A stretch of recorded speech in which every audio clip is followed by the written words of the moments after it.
The Emmy nominations.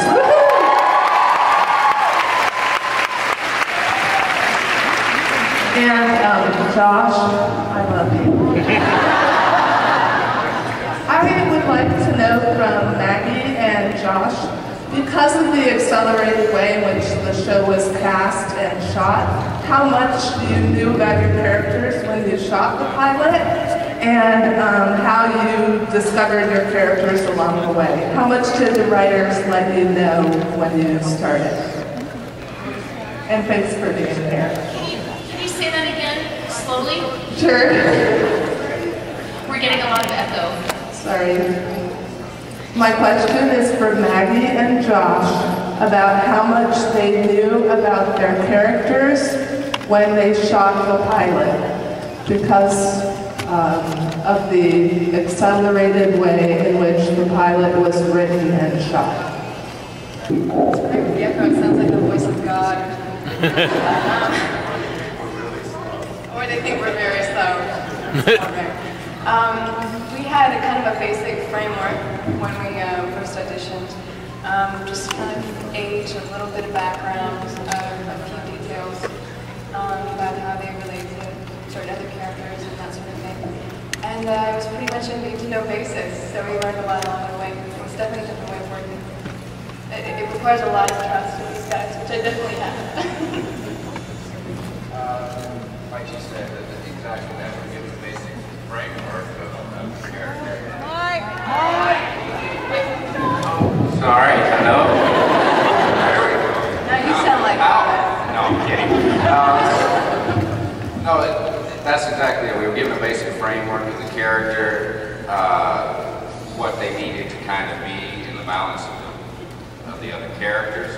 And the beauty of it was is they allowed us to grow the characters. And having Damon on set throughout the pilot and JJ directing and so forth, they watched us closely and allowed us to develop.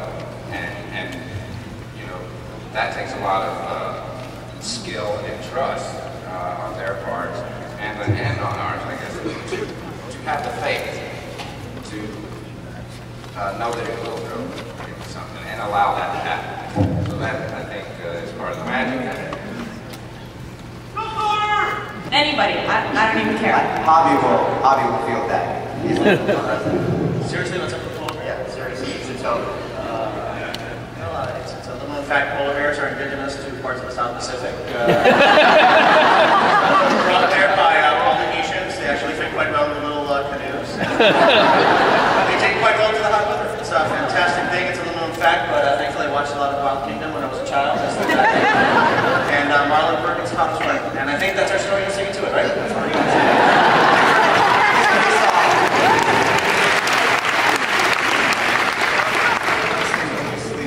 That's right.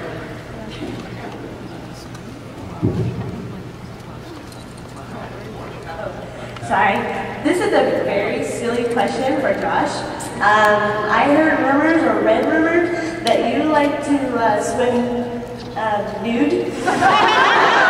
And I would like for you to elaborate that and to maybe add on to maybe... Bobby's going to answer that question.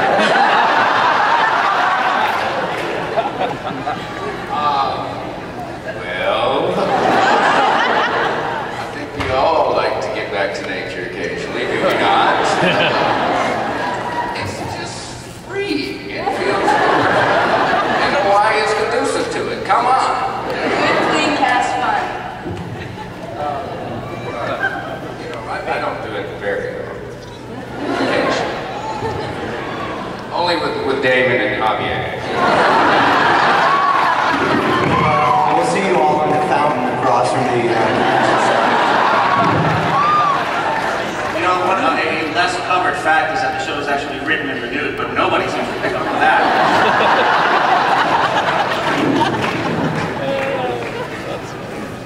Hi, I wanted to say, Maggie, I love your earrings.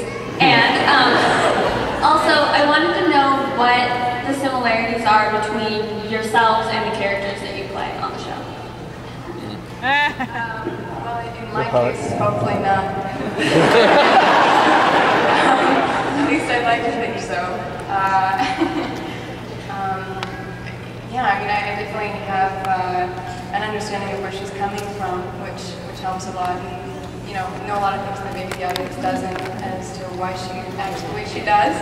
But Josh, back me up here. I don't think I have too many correlations personally.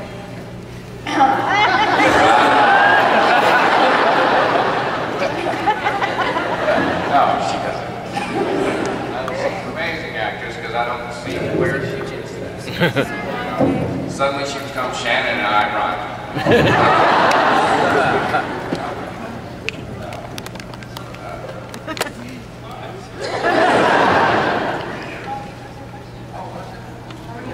Oh, sorry. I didn't realize that. Yeah, I think there are similarities between myself and my character. I mean, that's how I work as an actor.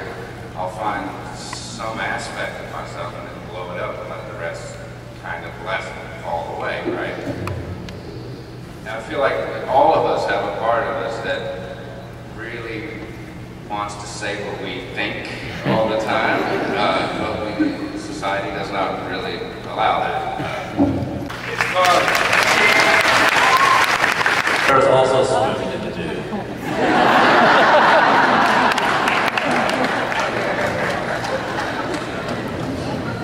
Well, I mean, I think you need to make up your own mind about that. It's easy for us to sort of stand up here and give you a theory about it or say something about what that means specifically to the show. But, the episode where, Walt was reading the comic book and then a polar bear appeared and Madison, I mean, if there's a correlation to be made there, then, we're leaving that purposefully abstract for you to interpret as you will. It could mean that polar bears are running around the island, or it could mean something about Walt.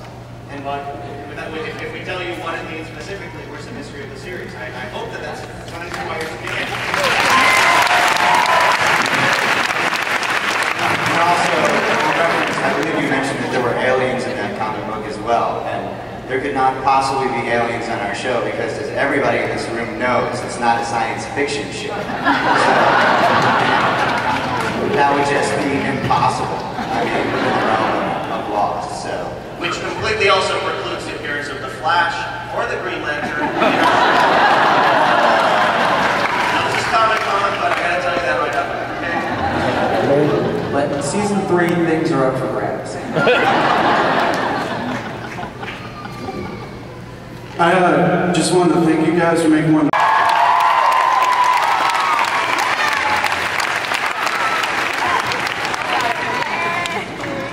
And I just heard that you guys already had like the proximity of the first to third season already mapped out as far as the beginning and the end. And I was wondering if that's true or false. I'm sorry, can you repeat that? Well, I heard that you guys like already have the first to third season worked out as far as the beginning and an end, and whether or not that's true. The first through the third season? I heard that. First season's definitely worked out. We got a pretty good handle on the first season. Television is a very, sort of fly by the seat of your pants operation. In terms of the story that we want to tell and the mysteries of the island, we sort of know what the answers to those mysteries are. But, as it is with the characters, we have to figure out how we want to reveal those mysteries and at what pace. So the idea of saying we know what the end of season 3 is, or the end of season 4, or the end of season 5 is very hard to gauge. We know what the end of the show is. When that's going to happen is sort of, all in your hands in a lot of ways. And we can only make the promise to you that we are not going to tap dance and stall and delay and withhold the answers to mysteries just so that we can make more episodes. Our story is going to play out as long as it's interesting to us to tell it. So, hopefully that'll be 3, 4, 5 seasons, 6, who knows. But as far as us knowing what we're specifically doing, it is almost a daily operation. Sweet. Awesome. Thank you.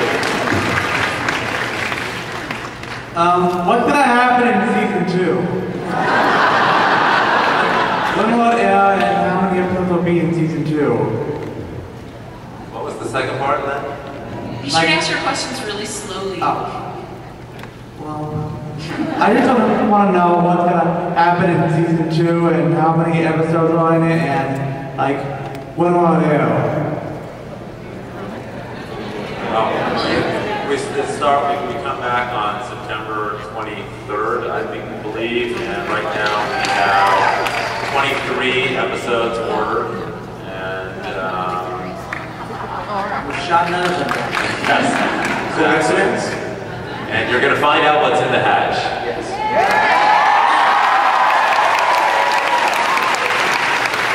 And it's not just another hatch. And actually, it's going to happen in episode 1.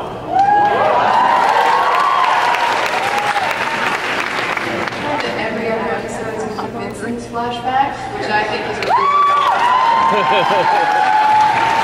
That's awesome.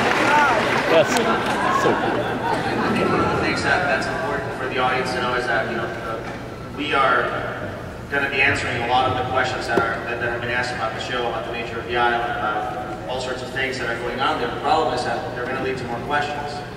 But certainly for those of you who want answers, the answers will be there, and certainly the material will be there for you to interpret from the answers. We give you what the answers to the questions that we pose beyond that might be. Basically, we need to put you into a Mobius loop of confusion. And also, Sawyer's going to take his shirt off a lot.